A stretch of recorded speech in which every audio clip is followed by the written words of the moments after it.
Black construction worker stops robbery. Owner sees it all on CCTV. A luxury car sits on a quiet street, its trunk wide open. A shady figure approaches, eyeing it like prey. But just as he reaches inside, boom, a black construction worker rushes in and stops him cold.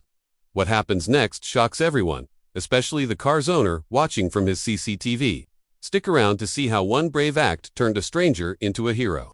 Don't forget to like, subscribe, and hit that bell so you never miss these powerful true stories. It was a bright and breezy Wednesday morning in downtown Atlanta. The sun gleamed off the windows of tall buildings, and the sounds of traffic mixed with the buzz of construction and the occasional street vendor calling out for business.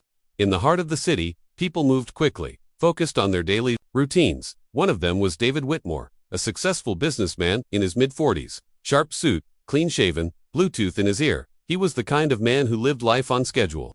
Almost to the second. David pulled up in his sleek black Mercedes-Benz and double-parked just outside the office of an important client. He was running late for a meeting, and in his haste, he popped the trunk to grab a presentation folder and briefcase. As he leaned in, his phone rang. It was his assistant, calling to confirm another appointment. Distracted, David grabbed only the folder and walked into the building, forgetting to close the trunk.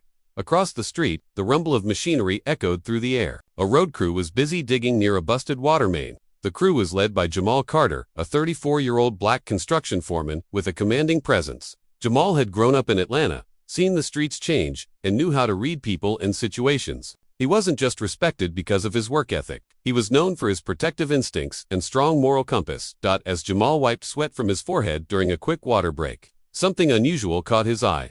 The black Mercedes across the street stood out. It was clean, polished, expensive. But what made Jamal raise an eyebrow was the trunk, wide open, and nobody around it. Man left his car open like that, he mumbled to himself. Not smart in this city. He kept watching as people passed by, none paying much attention. For a few minutes it looked like everything would be fine, but Jamal's gut said otherwise. And that's when he saw him, a young man, hoodie pulled low, loitering by the corner. He wasn't walking with purpose. He wasn't on the phone. He was watching the car, glancing side to side. Jamal's years of street smarts kicked in. He knew that look. It wasn't curiosity. It was opportunity and trouble.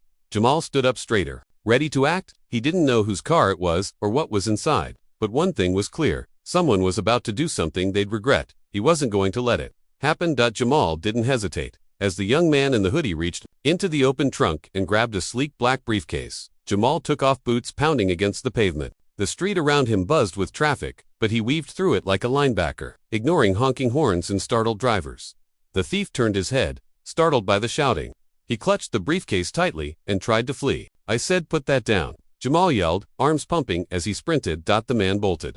But he hadn't counted on one thing. Jamal was strong, fast, and determined. Within seconds, Jamal caught up to him near the corner of the block, grabbing the back of his hoodie and pulling him to a stop. "What are you doing, man?" the thief barked, trying to wriggle free. Jamal didn't hit him, didn't tackle him to the ground. Instead, he stood his ground, looked him in the eye, and spoke with quiet strength. "You're about to ruin your life over something that ain't even yours. Think about it. You want to be locked up over a laptop." The thief hesitated. A few pedestrians nearby slowed down, watching the confrontation unfold. One woman pulled out her phone to record. A man across the street pointed and said, "Hey, that guy just stopped a robbery." More people gathered. The tension was thick. The thief looked around, realizing the crowd was growing in. The phones were aimed at him. He dropped the briefcase. Without another word, he took off down a side street and disappeared into the shadows. Jamal bent down, picked up the briefcase, and brushed it off. He peeked inside. Documents, a laptop, a charger, and a pair of designer sunglasses. Nothing had been taken, nothing broken. As the crowd clapped and murmured in approval, one older gentleman stepped forward and patted Jamal on the shoulder. "Not many would have done what you just did. Son, you didn't just save a bag, you saved someone's peace of mind." Jamal gave a humble nod and walked back toward the car. He gently placed the briefcase back into the trunk and, with a firm hand, closed it shut. "Not today," he muttered to himself. Back at the construction site, his crew stood watching in silence. "Bro, that was wild," said Tyrone, still stunned. "You good?" Jamal gave a half smile. "I'm always good when I do the right thing." He had no idea that someone was watching it all unfold on camera. David Whitmore exited his meeting feeling accomplished. His presentation had gone smoothly. The client was impressed, and he was already thinking about his next appointment. As he approached his Mercedes, however, something didn't feel right. He stopped in his tracks and stared. The trunk. "It's closed," he thought. He was absolutely sure that he had left it open. The mental image of lifting it and then walking off during that call played clearly in his mind. His heart skipped a beat. "Please don't tell me someone took something," he muttered, reaching into his pocket for the keys. He popped the trunk and looked inside. Everything was there: the briefcase, his laptop, the contracts, even his sunglasses, untouched. Confused and a little uneasy, he climbed into the driver's seat and tapped his in-dash screen. His car was equipped with front and rear security cameras, including a trunk-mounted cam that automatically recorded when the car was left open for more than 2 minutes. As the footage played, David leaned in, his jaw dropped. He watched, moment by moment, the hooded man walking up, grabbing the briefcase, and then suddenly a construction worker dashing across the street like a storm. The camera captured the confrontation, the calm way Jamal handled the situation, and how he returned the briefcase like nothing had happened. David's stomach twisted. "This man just saved my livelihood," he thought, "and I don't even know his name." He replayed the footage. Twice. 3 times.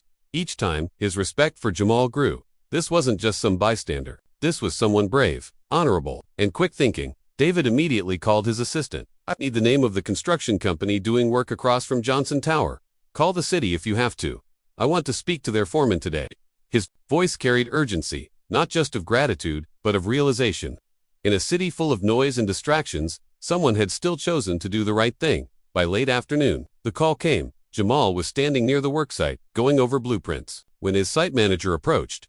"Hey Jamal," he said, "you're not going to believe this. Some businessman wants to meet you. Says you saved his life." Jamal blinked, confused. "Wait, what?" The man handed him a card. "David Whitmore, CEO Whitmore Property Holdings." Jamal raised an eyebrow. Didn't even know that the man whose car he saved had been watching the whole thing. The next morning, Jamal arrived downtown a little earlier than usual. He had put on his cleanest pair of jeans and his best work boots, though he was still dressed. For the construction site, he felt out of place, walking into a building with shiny marble floors and people in suits. As he stepped inside the lobby of Whitmore Property Holdings, a receptionist greeted him with a smile. "You must be Mr. Carter. Mr. Whitmore is expecting you."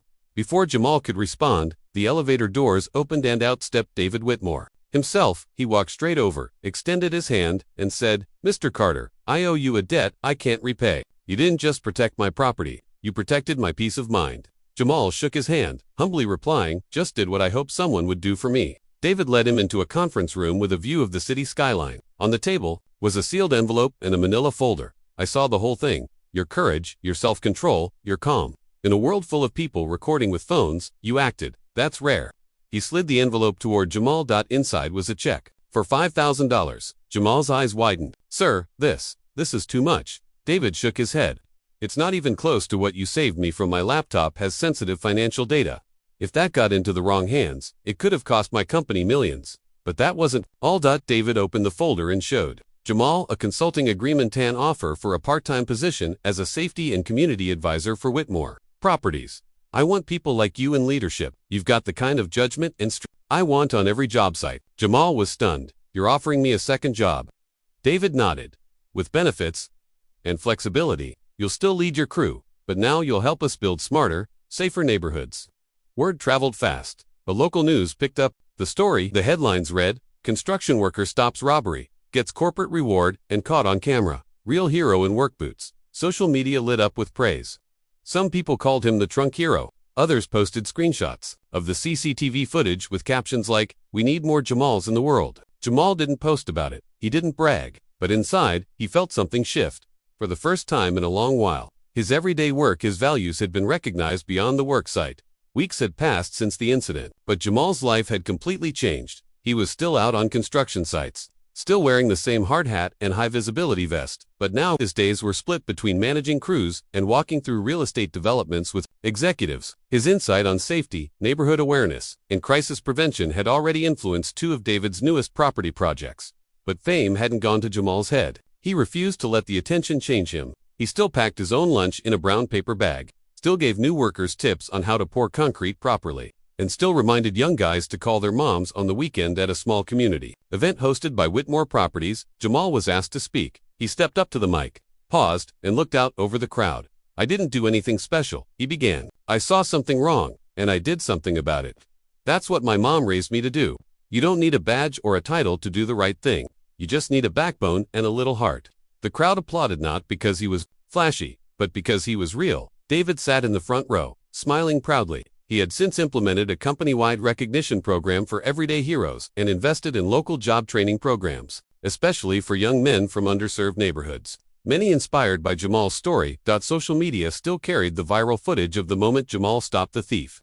People tagged it with captions like "Real man energy, protect what's right, and we salute you, brother." For Jamal, though, the greatest reward wasn't the money, the job offer, or the recognition, that it was knowing that doing the right thing without expecting anything back could still lead to something bigger. That even in a busy, noisy world, integrity speaks louder than words. He never thought a forgotten open trunk would lead to such a moment. But as he often told the younger guys on site now, God sees what you do, even when no one else does, and sometimes so does a CCTV camera.